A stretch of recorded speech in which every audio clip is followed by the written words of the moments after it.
자, 학생 여러분 안녕하십니까? 우리 이번 시간에는 독자 반응 비평 지난 시간에 우리가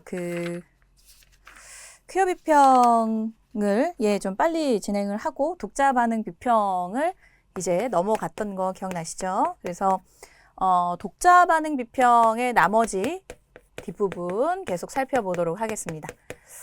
자, 그러니까 이제 지난 시간에도 제가 설명을 드렸지만 독자 반응 비평은 여러분 누구를 중심으로 그 독자가 어떻게 반응하는지를 중심으로 문학작품을 비평을 하는 것을 말한다라고 하는 거, 그거 좀 잘 기억을 해두시고, 그 다음에 이제 야콥슨이라고 하는 사람이 어떤 이야기를 했다? 언어의 6가지 기능에 대해서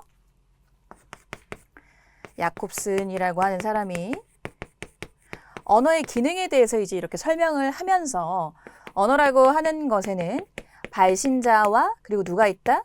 수신자가 있다. 그래서 문학에서 이제 발신자는 누구다? 바로 시인이다 라고 하는 거, 그죠? 그리고 여기 문학에서 수신자는 누구다? 독자다. 그래서 이제 이 사이에 발신자가 보내는 메시지, 그리고 또 뭐 약호, 아니면 또 문맥, 뭐 접촉, 이러한 것들이 이제 중간 단계에 있으면서 그 내용들이 누구에게? 독자들에게 전달이 되는 것이다 라고 하는 거 우리 같이 지난 시간에 살펴봤습니다. 그래서 이제 독자 반응이다 라고 하는 것은 누구를 중심으로? 독자의 반응을 중심으로 문학작품을 바라보고 수신자인 독자의 입장에서 우리가 이제 문학을 비평을 하는 것을 말한다. 그래서 우리가 문학작품 감상 방법에 어디에 해당이 되는 것? 효용론의 입장에 좀 해당이 되는 내용이다. 이렇게 정리를 하면 된다라고 말씀을 드렸죠. 그래서 이제 문학작품을 감상하는 방법들 중에는 우리가 크게 4가지로 정리를 했었죠. 작품 그 자체만을 보느냐, 작품 자체. 그러니까 작품 자체로 분석하는 것은 작품이 어떻게 구성되어 있고 어떤 시어들을 사용을 하고 있고 뭐 이 시어의 의미가 뭐고 작품 속에 등장하는 등장인물은 뭐 어떤 사람이고 그냥 그 작품 자체로만 보는 것, 그죠? 그래서 누가 분석을 해도 이렇게 분석을 할 수밖에 없는 것.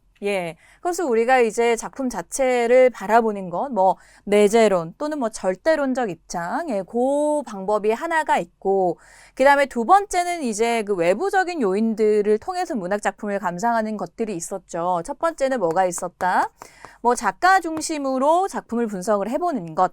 예를 들어서 작가가 어떤 인생을 살아왔고, 어떤 삶을 살았고, 그죠? 그래서 이제 작가가 어떻게 표현했느냐. 그래서 표현론적 입장으로 우리가 이야기를 하죠. 그 다음에 독자의 입장. 그래서 독자에게 이 작품이 어떤 효용을 주느냐. 그래서 효용론적 입장.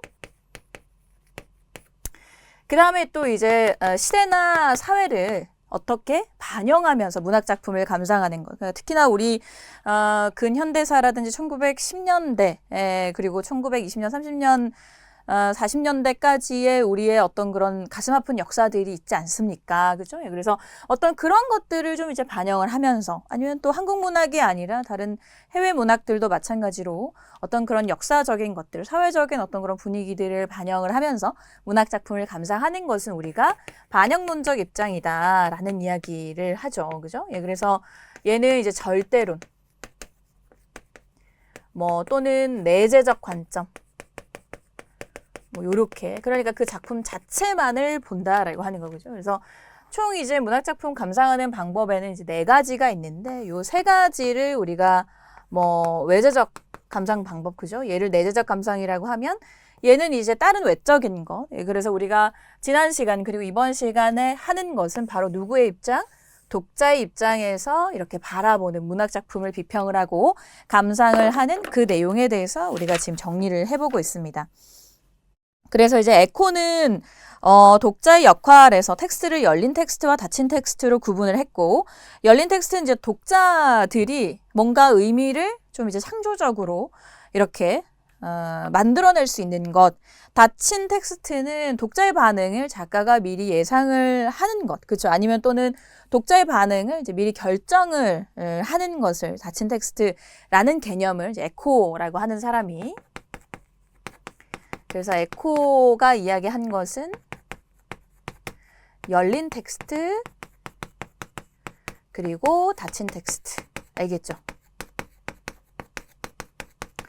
그래서 이제 열린 텍스트는 뭐 독자가 좀 창의적으로, 창조적으로 어떤 문학 작품을 좀 이렇게 문학 작품과 관련된 반응을 볼 수 있는 것. 예, 근데 뭐 닫힌 텍스트는 독자의 반응이 이제 미리 반응을 미리 결정해 버리는 것을 말한다라고 하는 이야기를 누가 했다? 에코라고 하는 사람이 했다.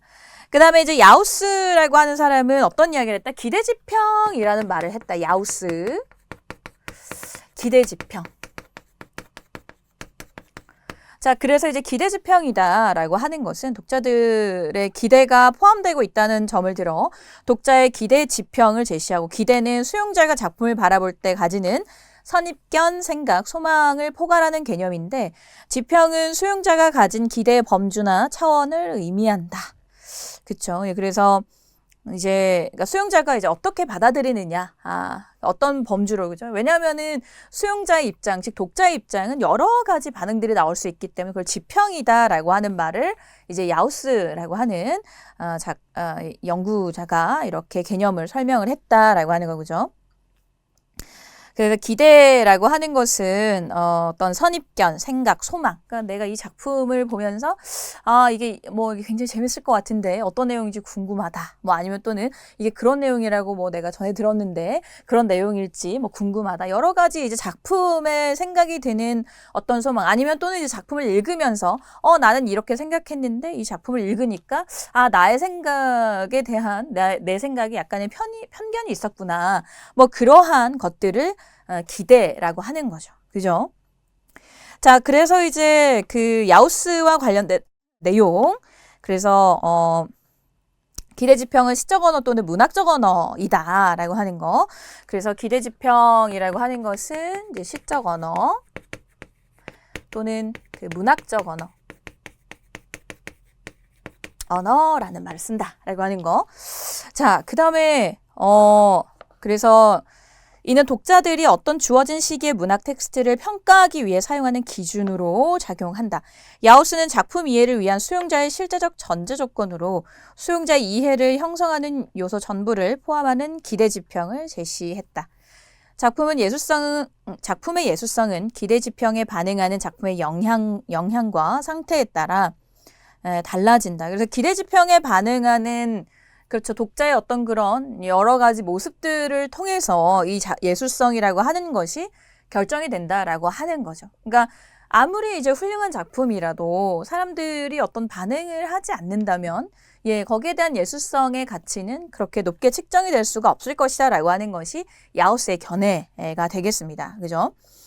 자, 그래서 이제 최초의 기대지평은 해당 작품이 나오던 시기에 어떤 방식으로 해석, 평가되었는지에 대해서 알려줄 수 있지만 작품의 의미를 결정적으로 확정짓지는 않는다. 야우스는 특정 작품의 의미가 보편적으로 완전히 정해져 있어서 시기와 독자에 상관없이 똑같이 수용된다는 것은 잘못되었다. 그러니까 야우스라고 하는 이 사람은 이제 일단은 기대지평을 통해서 작품의 어떤 예술성이라든지 작품의 가치가 결정되는 건 맞지만 그게 이제 만들어졌던 초창기의 모습을 통해서 판단할 수 있는 거지 그게 영원할 거다라고는 생각하지 않는다는 거예요. 어떻게 보면 유연한 사고죠. 그렇죠. 그래서 이제 그러니까 예를 들어서 의미가 보편적으로 정해져 있지 않다라고 하는 거. 그러니까 예를 들어서 이제 1900년대의 훌륭한 작품이 2000년대에 와서 그 작품이 영원히 좋은 작품으로 평가될 수는 없을 것이다라고 하는 견해가 돼. 그러니까 너무나도 이제 맞는 이야기를 하고 있는 거죠. 그죠? 그래서 보편적으로 완전히 정해져서 시기와 독자에 상관없이 수용된다는 생각은 잘못된 거다라고 보는 견해가 바로 야우스의 생각입니다. 그래서 문학작품의 가치라고 하는 것 자체가 뭐 보편적이거나 뭐 불변적이다라고 생각하지 않는다는 거죠. 무슨 말인지 알겠죠? 그래서 항상 어떤 시기와 독자에 따라 달라질 수 있다라고 하는 거. 그래서 불변적인 것이 아니라 어떤 시기이냐, 그리고 또 어떤 독자가 읽었느냐에 따라서 달라질 수 있다. 반응은 어떤 그 작품의 가치는 달라질 수 있다. 그렇죠. 그래서 왜 우리가 이제 뭐 가요 같은 경우도 이렇게 보면 뭐 예전에 유행했던 가요 노래들의 가사들 보면은 뭐 그 예전에 왜 동방신기 그 어떤 노래 중에 그때는 정말 인기가 있었던 그러한 가사인데 그게 이제 약간 그 예능에서 좀 약간 이렇게 재미로 이렇게 영상으로 이제 만들어졌던 게 기억이 나는데, 그러니까 뭐 하루만 네 방에 침대가 되고 싶어 이제 그런 가사의 노래가 있었어요. 예. 근데 지금 만약에 그런 가사를 쓴다, 이거 난리가 나겠죠. 그죠? 예. 그건 이제 범죄다. 막 이렇게.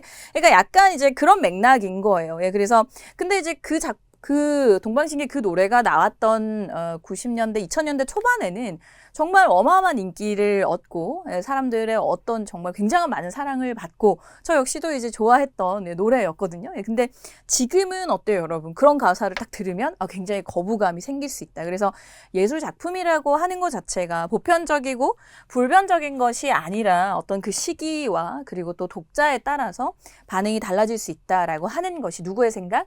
야우스의 생각이다라고 하는 거 좀 잘 기억을 해두시면 되겠고요. 자, 그 다음에 이제 지평의 전환이라고 하는 것은 새로운 작품을 수용을 할 때 일어나고 수용자는 원래 가지고 있던 친숙한 지평이 새로운 지평과 충돌하는 것을 이제 느낀다.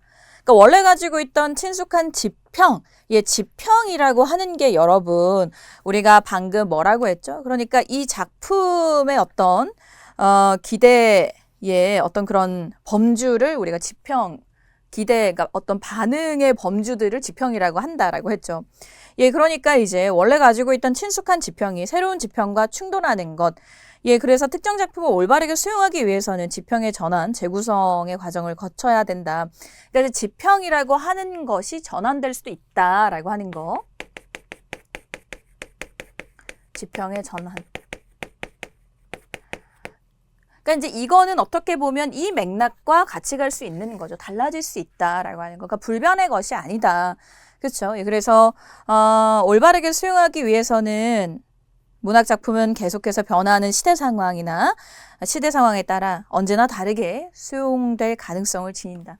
저 너무 맞는 이야기 같아요. 저는 개인적으로. 여러분들은 어떻게 생각하시나요? 그래서 야우스 같은 경우는 이제 기대 지평을 이야기를 했고, 기대라고 하는 것 자체가 수용자, 즉 독자가 작품을 바라볼 때 어떤 선입견, 그리고 생각, 소망 이런 것들을 모두 포괄하는 것을 기대라고 하고, 지평이라고 하는 것은 이제 독자, 즉 수용자가 가진 어떤 기대의 범주, 어떤 그런 차원들 이야기를 한다라고 하는 거, 그렇죠?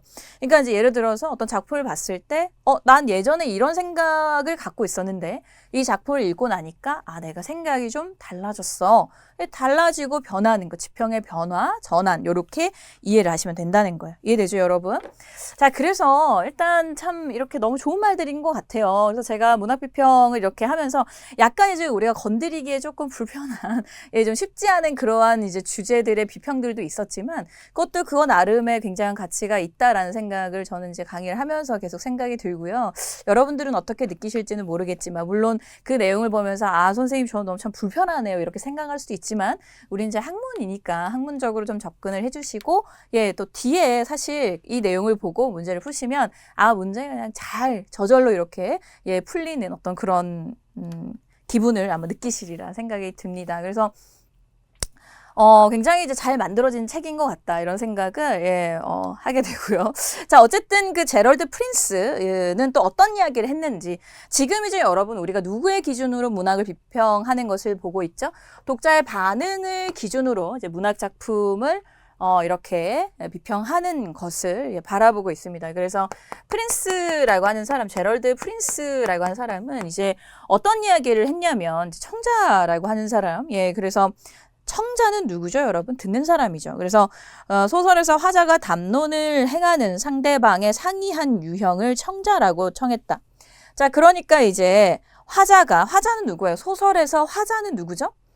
화자는 말을 하는 사람, 즉 서술자를 뜻하죠. 그래서 화자가 담론을 행하는 상대방의 상이한 유형. 그러니까 이제 소설에서 이야기하는 주된 어떤 화자와 좀 다른 이야기를 하는 사람을 이제 청자라고 하고, 독자는 화자의 말을 듣는 사람일 수 있고 아닐 사람일 수도 있기 때문에 청자를 곧 독자라고는 할 수는 없다. 그래서 청자의 개념을 좀 독특하게 프린스는 정의를 해두고 있어요. 그래서 프린스가 말하는 청자라고 하는 이 대상은 소설의 화자와 어떤 사람, 화자가 담론을 행하는 상대방의 상이한 유형. 그러니까 화자가 행하는 화자의 담론과 상이하다, 다른 유형을 청자라고 정하고 있는 거예요. 무슨 말인지 알겠죠? 자, 그러니까 이제 하지만 청자는 독자는 아니다. 독자일 수도 있지만 아닐 수도 있다. 자, 그래서 이제 청자는 실질적 독자, 버추얼 리더와 아이디얼 리더, 이렇게 두 가지, 이상적 독자, 이렇게 두 가지로 나눌 수가 있는데, 자, 그래서 이제 청자라고 하는 이 개념을 프린스는 이제 실질적 독자랑 이상적 독자, 이렇게 두 가지로 나누고 있다는 거예요. 그래서 실질적 독자는 작가가 작품을 쓸 때 이제 염두에 두는 독자다라는 거. 예, 그쵸. 작가가 우선 이제 작품을 쓸 때 실질적 독자의 개념은 작가가 정리를 해보면 작품을 쓸 때 고려하는, 그쵸. 염두에 두는 독자를 이제 실질적 독자라고 하고, 이상적 독자는 작가의 의도를 완벽하게 이해하는 독자를 이상적 독자라고 합니다.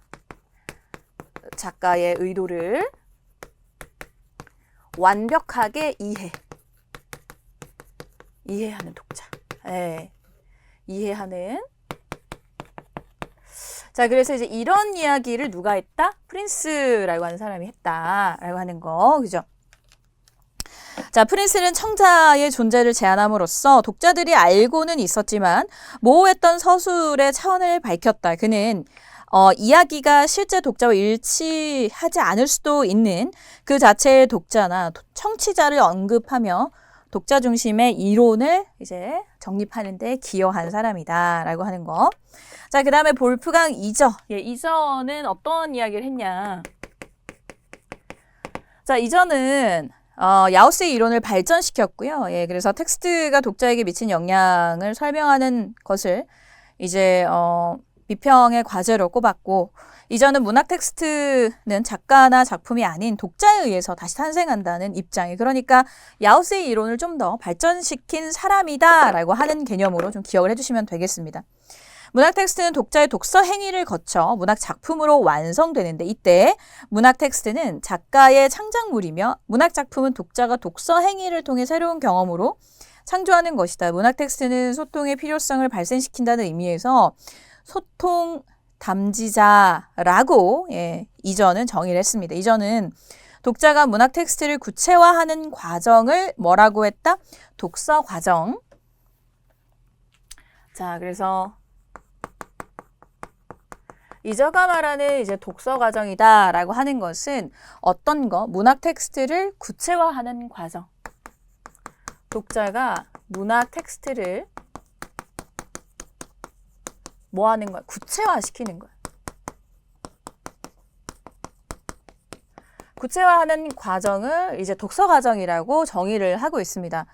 그래서 이제 이는 확정되지 않은 문학 텍스트를 심미적으로 구체화하는 작업이라고 했고, 그에 따르면 독자는 상상력을 활용하여 텍스트에 존재하지 않은 불확정성의 영역을 채워 넣는다. 그러니까 이제 심미적 구체화 작업이다라고 하는 말이 좀 어려운데, 심미적이다라고 하는 게 여러분 무슨 뜻이죠? 예, 그러니까 이제 문학이라고 하는 것 자체가 그냥 일상 언어로 쓰여진 게 아니죠. 예, 그래서 어떤 문학적인 언어로 쓰여졌기 때문에 어떤 미적인 언어로 이제 바라보고 이게 이제 어떤 의미를 가지고 있는지를 뭐 어때 구체화시키는 그러한 작업이다라고 하는 내용으로 이해를 하시면 좋겠습니다. 그래서 이전은 독자를 이제 가상적 독자와 그 다음에 실제 독자 이렇게 두 가지로 나누고 있어요. 독자를 가상적 독자 그리고 실제의 독자, 이렇게 이제 두 가지 개념으로 나누고 있는데, 가상적 독자는 반응 유도 구조의 망에 따라서 텍스트가 정해주는 방식으로 작품을 읽는 독자. 예, 그러니까 이제 작가가 딱 정해진, 얘가 텍스트가 정해진 방식으로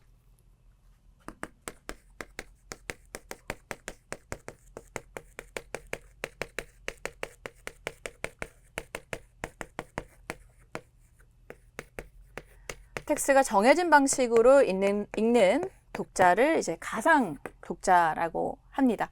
그러니까 이제 작가가 뭐 글을 쓸 때 염두에 두는 독자다. 아까 우리가 프린스의 개념과 좀 약간 비슷할 수 있겠죠. 그러니까 예상되는 독자를 미리 이제 이렇게 이야기를 하는 거니까. 그리고 텍스트가 정해주는 방식으로 작품을 읽어내는 사람을 독자를 우리가 가상적 독자라고 하고, 실제 독자는 기존의 경험으로 이제 뭔가 그 내용을 재구성하는 거. 기존 경험의 총합으로 실제 독자는 기존 경험의 총합으로 그 내용을 이제 재구성해 주는 애들을 독자를 실제 독자라고 이전은 정의를 했습니다. 그러니까 이제 그 독자의 어떤 자기 경험을 통해서 문학 작품을 이제 조금 더 바라보는 사람을 실제 독자다라고 이야기를 했죠. 자, 그 다음에 이제 스탠리 피시는 어떤 이야기를 했냐면, 영향론적 문체론을 중심으로 자, 독자 중심의 이론을 전개했고요. 예, 그래서 이제 우리가 독자 비평에서 이제 피시라고 하는 사람의 견해도 같이 보고 있는 거죠. 그는 독자 지평 조절 행위를 문장의 차원에서 국한시켰고요.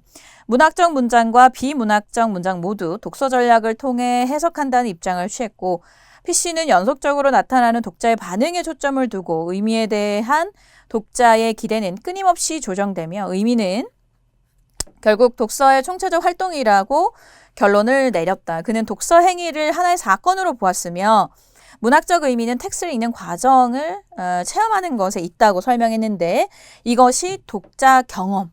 예, 그러니까 독자 경험이다라고 하는 것은 그러니까 독자 행위에 대한 이제 피시의 설명 중에 하나다라고 하는 걸 좀 기억을 해두세요. 그다음 피시는 충분한 문학적 언어학적 능력을 갖춘 독자를 정통 독자. 그럼 여러분 이제 독자 경험과 정통 독자라고 하는 말이 나오면 누가 기억이 나야 된다? 피시라고 하는 사람 기억을 해두시면 되겠고요. 자, 근데 이제 조나단 컬러라고 하는 분은 피시가 독서 관습을 이론화하지 못했고 시간의 흐름에 따라 문장을 한 단말씩 읽어간다는 주장은 옳지 않다는 점에서 피시 이론을 이제 비판을 했다라고 하는 내용 같이 기억을 해두시면 되겠습니다. 자, 그 다음에 미셸 리파테르라고 하는 사람은 이제 언어를 우리가 일상 언어와 시적 언어 이렇게 두 가지로 나누고 있다라고 하는 개념. 자, 리파테르는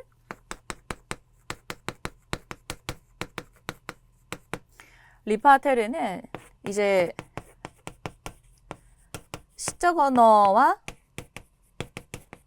일상 언어 이렇게 두 가지로 나누어서 정리를 하고 있다. 언어라고 하는 거를.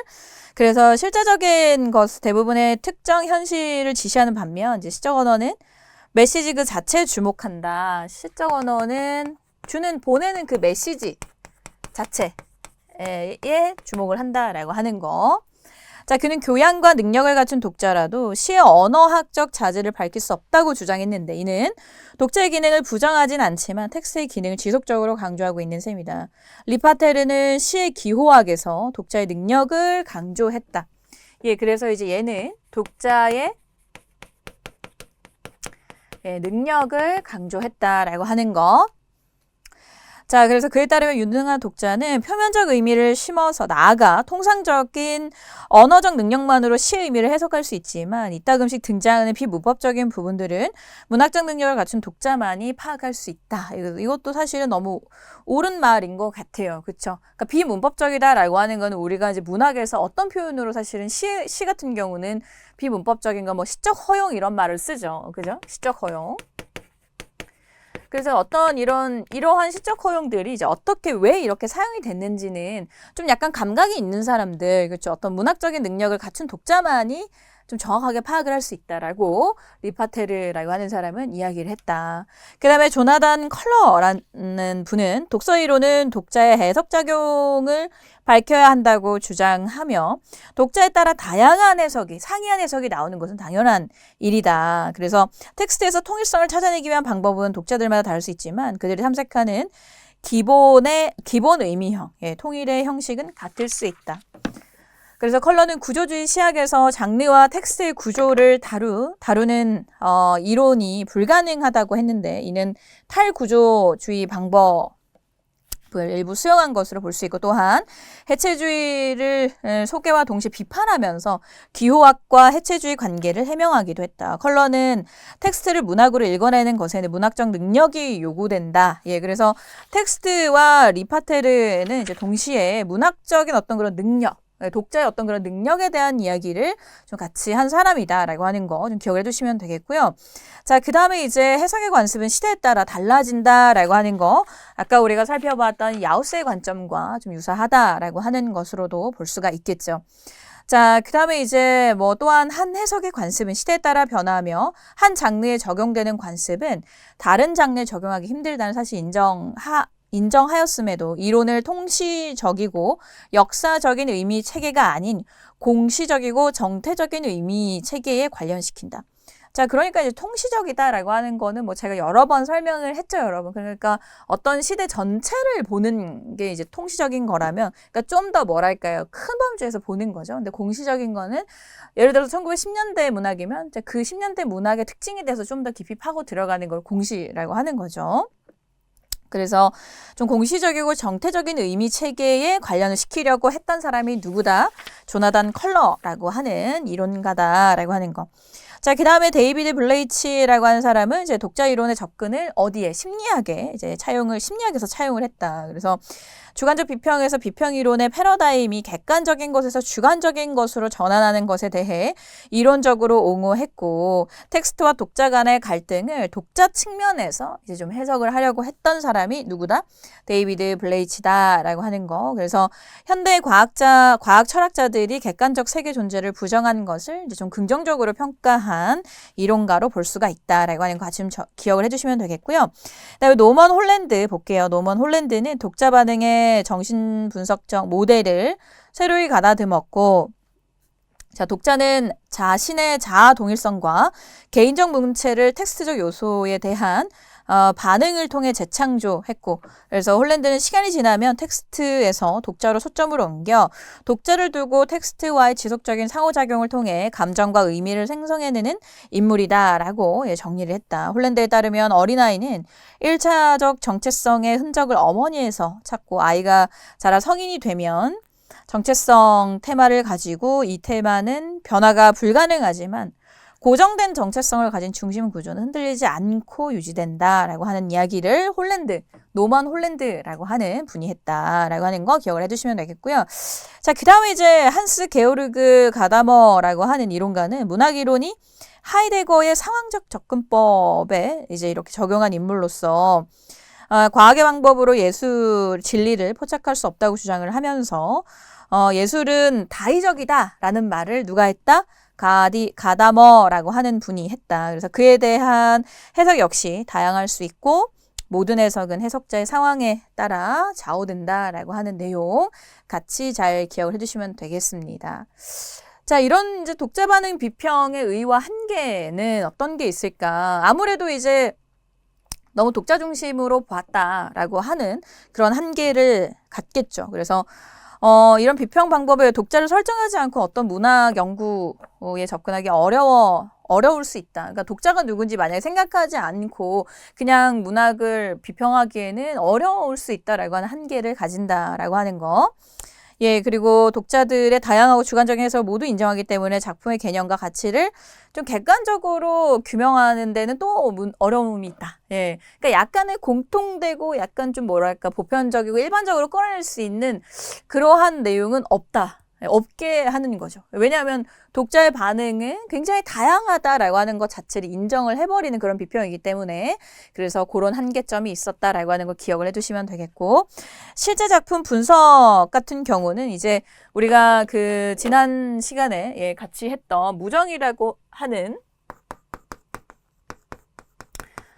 작품 줄거리는 뭐 여러분들 아실 텐데, 일단 이광수의 무정이 이제 그 독자 입장에서 여러 가지로 이제 그 분석이 될 수 있다는 내용입니다. 이 내용이. 그래서 이제 우리가 무정을 어떻게 바라보고 분석을 할 것이냐.